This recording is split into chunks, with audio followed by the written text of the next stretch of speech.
Hello বন্ধুরা, সবাই কেমন আছো? আশা করি সবাই খুব ভালো আছো। আমিও ভীষণ ভালো আছি। আমার চ্যানেল পিঙ্কস ক্রিয়েশনে তোমাদের সবাইকে স্বাগত।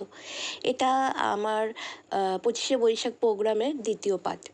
এইখানে আমি প্রথমেই দেখিয়েছি, দেখো গ্রিন রুমে আমরা কি করছিলাম। গ্রিন রুমে আমি ডাকাত সেজেছি, তারপরে আমি ব্যাথ সেজেছিলাম। তো সেটারই পোশাক কীরকম সেজেছি সেই সব সাজগুলোরই ভিডিও আমি তোমাদেরকে দেখাচ্ছি। আর আমার সাথে যারা যারা সবাই ডাকাত সেজেছিল বা যারা ডান্সের জন্য সেজেছিল তাদের সবার ভিডিও এখানে রয়েছে, মানে সবাইকেই আমি একটু ক্যাপচার করার চেষ্টা করেছি। তো আন্টি স্যার যারা আমাদের ডান্স শিখিয়েছিলেন তারাও চেষ্টা করেছি ক্যাপচার করার, জানি না কতটা করতে পেরেছি। তো যাই হোক, আমি আমি ভিডিও করতে ভালোবাসি, এটা সবাই জানে। ভিডিও করতে ভালোবাসি, এটা সবথেকে বড় কথা হচ্ছে, মানে মূল উদ্দেশ্য হচ্ছে যে প্রত্যেকটা মুহূর্তকে আমি ক্যাপচার করতে চাই। কারণ আমি মনে করি আজকে এই মুহূর্তগুলো যে ক্যাপচার করে রাখলাম, এগুলো একটা স্মৃতি হয়ে থেকে যাবে।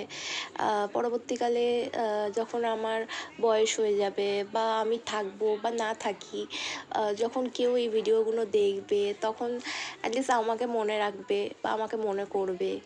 তো আমি এরকমভাবে ভাবি। তো আমি এই জন্য সবসময় যে শুধু সবসময় ইউটিউবে দেবো, ফেসবুকে দেবো, ইনস্টাগ্রামে পোস্ট করব তা নয়। আমি প্রত্যেকটা মুহূর্ত ক্যাপচার করে রাখার চেষ্টা করি, জাস্ট এটাই কারণ, যাতে আমি এই মুহূর্তগুলোকে পরবর্তীকালে যখন দেখবো যেন আমি ফিল করতে পারি।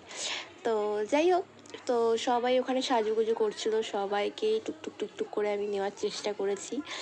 তো দেখতেই পাচ্ছ কি সুন্দর লাগছে সবাইকে। সবাই কি সুন্দর, আন্টি এখানে রয়েছে, আন্টি সবাইকে সবাইকে বলে বলে দিচ্ছিল কিভাবে কিভাবে ঢুকতে হবে, কিভাবে কি করতে হবে।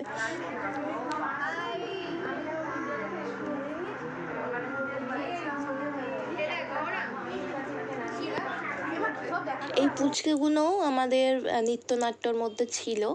তো এই দেখতে পাচ্ছ যে সবাই ওরা ক্যামেরার সামনে ওরাও আসতে চাইছিল।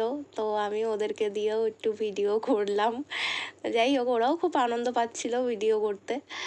বারবার আমি যখন ভিডিও করছিলাম ওরা পাশ থেকে বারবার দেখছিল, মানে ক্যামেরার সামনে আসার চেষ্টা করছিল, ইচ্ছা করছিল, বুঝতেই পারছিলাম। তো যাই হোক, ক্যামেরাটা যখন ওদের সামনে নিয়ে এলাম তো ওরা ভীষণ ভীষণ হ্যাপি, ওরাও নিজের মতো ভঙ্গিমা করে যাচ্ছে। তা যাই হোক, আমি এটা পুরো গ্রিন রুমে কী কী করেছি না করেছি সেটারই ভিডিও। তা দেখো, আমি তীর ধনুক দিয়ে ডাকাত সেরেছিলাম, আমার হাতে তীর ধনুক ছিল। তো ব্যাদ এটাও না, এটা ব্যাদের ড্রেস আপ পরেছি। তো এটা ব্যাদেরতে আমার তীর হাতে ছিল। তো যাই হোক, ভিডিওটা আশা করি তোমাদের ভালো লাগবে। এটা বর্ষা নিয়ে, বর্ষা বলে তো, যাই হোক কী হবে একটা, যাই হোক তোমরা যদি জানো সেটা কমেন্ট করে জানিও যে এটা কী বলে। তো যাই হোক, ভিডিওটা আশা করি তোমাদের ভালো লাগছে, গ্রিন রুমের পুরো ভিডিও। ভালো লাগলে অবশ্যই লাইক করবে, কমেন্ট করবে, শেয়ার করবে, আর যারা নতুন আছো আমার চ্যানেলটাকে সাবস্ক্রাইব করবে। সেকেন্ড পার্ট নিয়ে আবার আসছি, ততক্ষণের জন্য টাটা।